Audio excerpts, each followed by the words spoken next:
जीवन में हर एक काम आसान नहीं होता और जो काम आसान होता है वो काम खास नहीं होता। Welcome to my channel Shubham Raj study point. Friends, जैसे कि आप जानते हैं हमारा जो यूट्यूब चैनल है उस पर हम क्या बात कर रहे हैं कि इंग्लिश के बारे में। और इंग्लिश क्या है? इंग्लिश की बेसिक क्लास, मतलब बेसिक जो है, जैसे आप क्या होता है कि कोई भी अगर फंडामेंटल का अगर आप सीखना चाहते हो किसी भी सब्जेक्ट का तो उसका बेसिक बहुत ज़्यादा इंपॉर्टेंट होता है।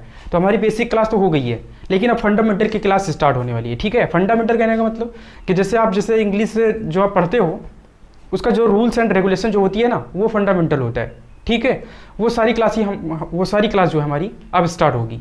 मतलब ये कि जैसे जो बेसिक क्लास है हमारी, जो लास्ट क्लास हमारी है, उसका एक प्लेलिस्ट भी बना हुआ है। उस प्लेलिस्ट पर आप जाएंगे तो सारे वीडियो आपको मिल जाएंगे। ठीक है, उसके बाद आप एक एक करके पूरा वीडियो देखेंगे तो जो इंग्लिश की एक जड़ होती है, जो इंग्लिश की एक थीम होती है, वो आपकी क्लियर हो जाएगी। मतलब सीधा सा ये है कि जैसे इंग्लिश का जो वर्ड है उसका फॉर्मेशन कैसे हुआ, उसकी हिस्ट्री क्या है, उसका बैकग्राउंड क्या है, जो लेटर होता है, वर्ड होता है, इसके बीच अंतर क्या होता है, जो वावेल होता है, कॉन्सोनेंट होता है, ये आया कहाँ से है, उसके बाद इसका ओरिजिन कैसे हुआ है, इसको किस प्रकार मतलब किस आधार पर अलग अलग किया गया है, ये कंसेप्ट आपका क्लियर अभी नहीं होगा। आप वीडियो देखेंगे क्लियर हो जाएगा।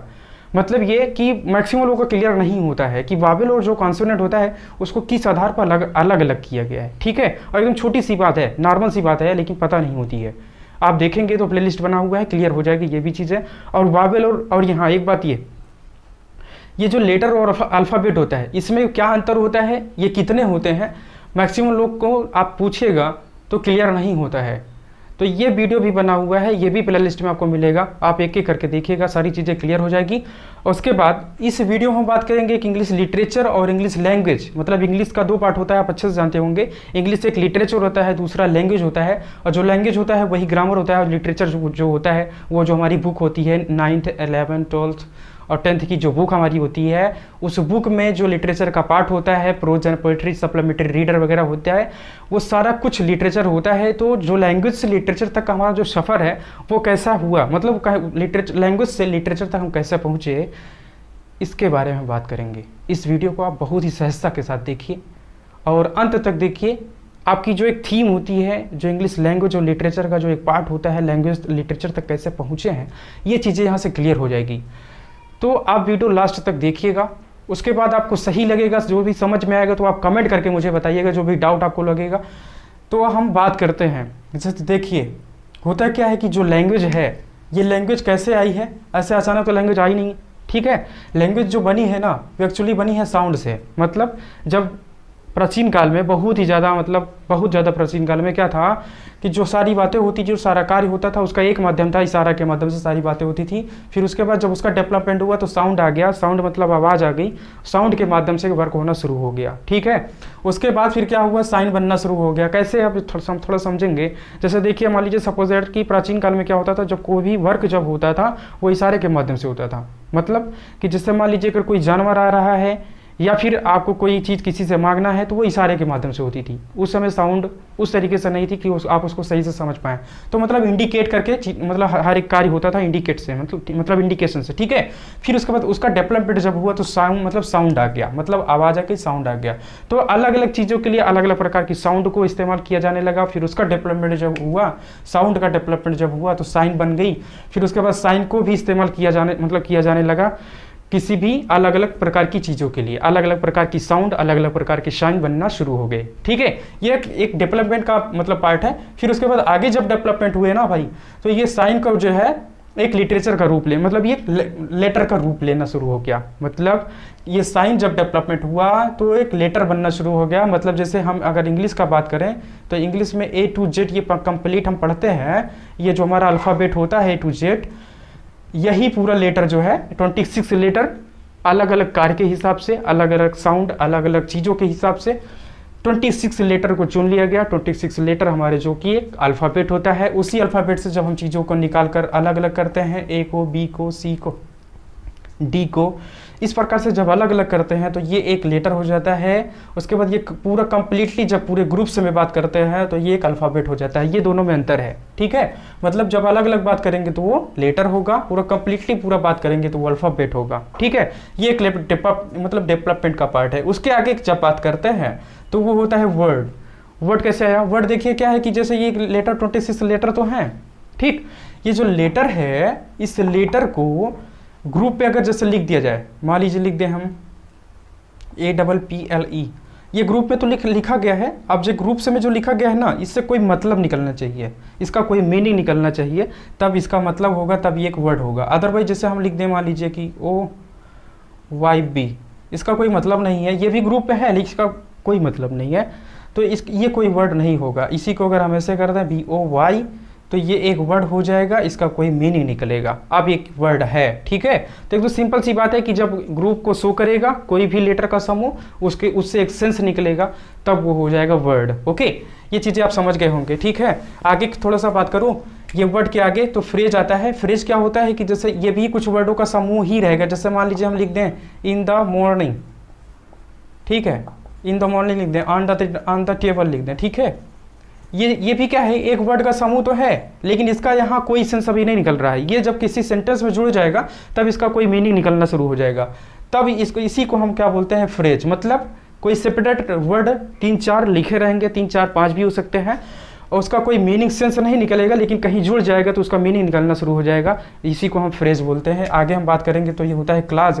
क्लास क्या होता है, इसके लिए थोड़ा सा अनिवार्य एक चीज़ होती है कि इसमें एक सब्जेक्ट होना चाहिए, एक वर्ब होना चाहिए। मतलब क्लास में एक सब्जेक्ट और एक वर्ब होना चाहिए। ये जो क्लास होती है ये एक सेंटेंस बन सकती है, मतलब एक सेंटेंस में आ सकता है, लेकिन प्रत्येक सेंटेंस क्लास नहीं हो सकता है। इसका एक सेपरेट वीडियो हमारा है, आप देखेंगे तो सारी चीज़ें क्लियर हो जाएगी। मैं सिर्फ यहाँ एक चीज़ बात करना चाहता हूँ कि जो लिटरेचर है उस लिटरेचर तक हम पहुँचे कैसे हैं, लैंग्वेज से लिटरेचर तक का सफ़र क्या है, सिर्फ इसी के बारे में बात कर रहे हैं। और शॉर्ट फॉर्म में इसको एकदम हम बताएं आपको। अगर इसको डिटेल पूरा देखना चाहते हो तो जो प्ले लिस्ट बना हुआ है एक एक करके आप देखिएगा, तो ये सारी चीज़ें आपको वहाँ क्लियर हो जाएगी। फिर उसके बाद ये जो इसका डेवलपमेंट हुआ तो क्लास है, फिर उसके बाद क्लास के आगे बढ़ेंगे तो सेंटेंस हो जाएगा। सेंटेंस क्या होता है, सेंटेंस वही होता है कि कुछ वर्डों का समूह रहेगा, उससे कोई मीनिंग निकलेगी, वही हो जाएगा सेंटेंस। जैसे अगर हम लिखें ही गोज़ टू स्कूल, इसी को लिख दें गोज़ ही टू स्कूल, इसका कोई मतलब नहीं है। गोज ही टू स्कूल, इसका कोई मतलब नहीं है। इसका रीज़न क्या है कि ये सिस्टमेटिक तरीके से नहीं है, क्रम में नहीं है, इसका कोई भाव नहीं निकल रहा है। ये इसका सेंस निकल रहा है, इसमें सेंस निकल रहा है क्यों, क्योंकि ये सब्जेक्ट है, ये वर्ब है, ये ऑब्जेक्ट हो, मतलब ऑब्जेक्ट तो नहीं है। सपोज ये ऑब्जेक्ट क्यों नहीं है मैं आपको बताऊँगा। ठीक है, उसके बाद फिर क्या है, ये एक सेंटेंस है क्योंकि यहाँ से एक मीनिंग निकल रही है। ठीक है, ओके, ये चीज़ें क्लियर हो गई आपकी। फिर उसके आगे थोड़ा सा जब बढ़ते हैं सेंटेंस के आगे तो ये पैराग्राफ हो जाता है। पैराग्राफ क्या होता है, पैराग्राफ वो होता है कि कुछ सेंटेंस रहेंगे 3 से 4, 5 या फिर 8 या 10 लाइन के भी हो सकते हैं, उससे कोई सेंस निकलेगा, वो हो जाएगा पैराग्राफ। उसके आगे थोड़ा सा बढ़ेंगे तो इसका थोड़ा ब्रॉड लेवल है, वो है कंप्रीहेंशन। कंप्रीहेंशन में क्या होता है, थोड़ा सा और लाइनें बढ़ जाती हैं, उससे भी एक सेंस निकलता है। मान लीजिए यहाँ 15 से 20 लाइनें हो सकती हैं। और एक पैसेज जो होता है वो भी पैसेज बिल्कुल कंप्रीहेंशन की तरह ही होता है। इसमें भी क्या होता है, थोड़ा सा इसका ब्रॉड ग्रुप होता है कंप्रीहेंशन का, आप इसको समझ सकते हैं। इसमें भी 15 से 20 लाइनें हो सकती हैं। तो इसका डेवलपमेंट इसी तरीके से हुआ है। फिर उसके आगे अगर हम बढ़ें तो क्या होगा, एक स्टोरी है। स्टोरी मतलब इसके पैसेज के आगे अगर हम बढ़ें तो क्या होता है कि एक स्टोरी का रूप मतलब हो जाता है। ठीक है, पैसेज तो अगर समझना चाहें तो ये पैसेज जो होता है वो एक स्टोरी का थोड़ा सा पार्ट होता है, मतलब 1/4, 1/3, 1/2 का भी पार्ट हो सकता है। फिर उसके बाद कंप्लीटली जब पूरी स्टोरी की बात करते हैं, फिर उसके बाद आगे हम बात करते हैं तो यही जो स्टोरी होती है ना, यही आपके लेसन में परिवर्तन हो जाती है। मतलब ये स्टोरी आपके लेसन में चेंज हो जाती है। जैसे आप पढ़ेंगे लिटरेचर में, आप रोज़ पढ़ेंगे, पोएट्री पढ़ेंगे और सप्लीमेंट्री रीडर पढ़ेंगे, ये सारी चीज़ें क्या है, ये आपके लेसन है, आपके चैप्टर हैं, किसके, लिटरेचर के। तो ये लिटरेचर के जो चैप्टर बने हैं ना, ये सब इसी के क्रम से ही आए हुए हैं। सारी स्टोरी जो बनी हुई है वो इसी क्रम से ही आई हुई है। अब एक बात मैं बता देना चाहता हूँ कि जो लैंग्वेज है वो लिटरेचर है, ये एक्चुअली है क्या, इसका मतलब इसमें अंतर क्या है, इसमें होता क्या है। ठीक है, लैंग्वेज क्या होता है, लैंग्वेज हमें सिखाती है भाषा की शुद्धता। मान लीजिए कोई भी लैंग्वेज, कोई भी चीज़ आप बोल रहे हैं, ठीक है, उसमें क्या होता है कि उसमें जो शुद्धता होती है, उसमें जो प्योरिटी आती है ना, वो लैंग्वेज को सीखने के बाद, मतलब ग्रामर को सीखने के बाद ही आती है। और ग्रामर जब आप सही तरीके से सीख जाएंगे ना, तो जो एक लिटरेचर का पार्ट होता है वो आपके लिए एकदम आराम से एकदम ईजी हो जाएगा। ठीक है, तो लैंग्वेज तो बहुत ही ज़्यादा इंपॉर्टेंट है, मतलब ग्रामर बहुत ही ज़्यादा इंपॉर्टेंट है किसी भी लिटरेचर को बहुत अच्छे से सीखने और समझने के लिए। ठीक है, तो और लिटरेचर क्या होता है, लिटरेचर को हमने बहुत अच्छे से बताया हुआ है, सेपरेट वीडियो इसका बना हुआ है, आप देखिएगा। तो लिटरेचर क्या होता है, लिटरेचर जो होता है ना एकदम शॉर्ट फॉर्म में अगर समझना चाहें तो साहित्य जो होता है वो समाज का दर्पण होता है। लिटरेचर का मतलब साहित्य, और साहित्य जो होता है वो समाज का दर्पण होता है। समाज का दर्पण कहने का मतलब ये है कि जो समाज हमारा होता है उसमें सोसाइटी जो हमारी होती है उसमें नैतिक और अनैतिक चीज़ें होती रहती हैं, मोरल इमोरल चीज़ें होती रहती हैं। उन्हीं चीज़ों को लेकर के जब हम एक चैप्टर का निर्माण कर देते हैं, नैतिक या अनैतिक चीज़ों को लेकर जो घटनाएं हमारी होती हैं सोसाइटी में, उसी सोसाइटी को लेकर के जब हम एक चैप्टर का रूप दे देते हैं, जो एक लेसन का रूप दे देते हैं, तो फिर उससे क्या होता है कि जो हमारी स्टोरी होती है उसी स्टोरी से है, उसी स्टोरी को हम पढ़ करके क्या करते हैं, अपने समाज के लिए, अपने भविष्य के लिए, अपने समाज के लिए उस स्टोरी को पढ़कर उसके बाद फिर सोसाइटी के लिए एक थीम बनाते हैं, एक सोच बनाते हैं, एक विचार बनाते हैं। इसीलिए जो है लिटरेचर को पढ़ा जाता है, क्योंकि ये लिटरेचर क्या होता है, समाज का दर्पण होता है। ठीक है, आप कंप्लीटली अगर वीडियो देखे होंगे तो सही से समझ में आया होगा।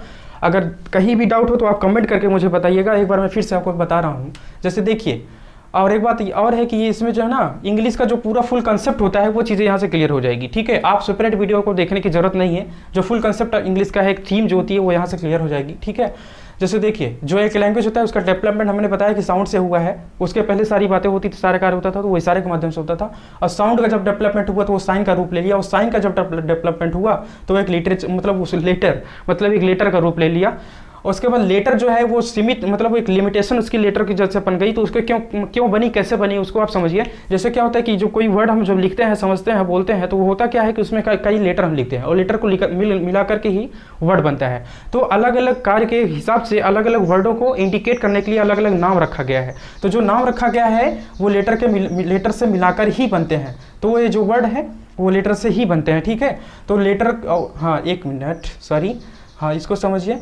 अल्फ़ाबेट क्या होता है, अल्फ़ाबेट वो होता है कि वो लेटर का जो पूरा समूह होता है, जो पूरा अक्षर का समूह होता है, A to Z कंप्लीटली, छोटा से ज्ञा तक हिंदी में अगर बात करें तो जो एक वर्णमाला होती है ना, वो क्या होती है, वो कंप्लीट पूरा शो करती है, A to Z पूरा कंप्लीटली। उसमें से निकाल कर ABCD अलग अलग कर देंगे तो वो लेटर हो जाएगा। ठीक है, अगर बहुत अच्छे तरीके से समझना चाहते हो, जैसे देखो होता क्या है कि जो कोई भी एक, मान लीजिए कि कोई भी एक हार जो होता है उसमें क्या होता है, बहुत सारी मोतियाँ लगी होती हैं, मोतियों को मिलाकर ही एक माला बनती है, आप अच्छे से जानते हैं। उसी प्रकार से जो वर्णमाला होती है ना, उसमें क्या होता है, A to Z पूरा कंप्लीटली, ABCD मतलब पूरा Z तक कंप्लीट जब हम पूरा लिखते हैं, अक्षर लिखते हैं, वर्ड लिखते हैं, तो यही वर्ड पूरा कंप्लीटली जब एक माला का रूप ले लेता है, मतलब एक पूरा कंप्लीटली जब शो करने लग जाता है, तो वही होता है वर्णमाला। इसका एक सेपरेट वीडियो आप देखेंगे तो क्लियर हो जाएगा।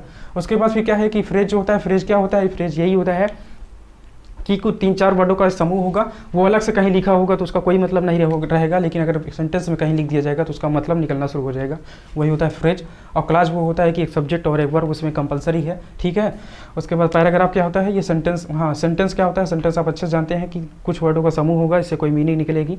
ठीक है, वो क्रम में होना चाहिए, वो सेंटेंस होता है। उसके आगे पैराग्राफ, फिर उसके बाद कंप्रिहेंशन है, फिर पैसेज है, स्टोरी है, फिर लेसन है, फिर उसके बाद लिटरेचर है। ये लिटरेचर हम पढ़ते हैं, प्रोज और पोएट्री, सप्लीमेंट्री रीडर। अब नेक्स्ट क्लास मेरी क्या होने वाली है उसको मैं आपको बता देता हूं। जैसे आप 9th 10th 11th 12th में अगर आप हैं तो आप मेरे चैनल से जुड़िए, क्योंकि यहाँ आपको मिलने वाला है एकदम सही तरीके से, एकदम सिस्टमेटिक तरीके से लिटरेचर का पार्ट। मतलब लिटरेचर के पार्ट में क्या होता है आप अच्छे से जानते होंगे कि जो आपकी बुक है उस बुक में क्या है कि इस बार क्या किया गया है, पिछले साल भी ऐसा था कि जो हिंदी है इंग्लिश है, मतलब इंग्लिश वाले लिखा हुआ है, उसके बाद उसकी हिंदी भी लिखी गई है। तो ये चीज़ें जो लिखी गई है इसको पढ़ना समझना आसान तो है, आप हिंदी इंग्लिश देख कर समझ जाएंगे, लेकिन जो ये लिटरेचर को जो एक चैप्टर रखा गया है ना, वो बहुत अपने आप में आसान भी नहीं है। तो मैं थोड़ा सा यहाँ पे लिटरेचर आपकी जो 12th है या फिर 10th का जो चैप्टर है आपका लिटरेचर का, प्रोज और पोएट्री, उसको मैं क्लियर करूंगा, आप चैनल से जुड़िए। उसके बाद नेक्स्ट क्लास हमारी जो है ये प्रोज और पोएट्री पर ही होने वाली है, और बहुत ही डिस्क्रिप्टिव टाइप से मैं बताऊंगा।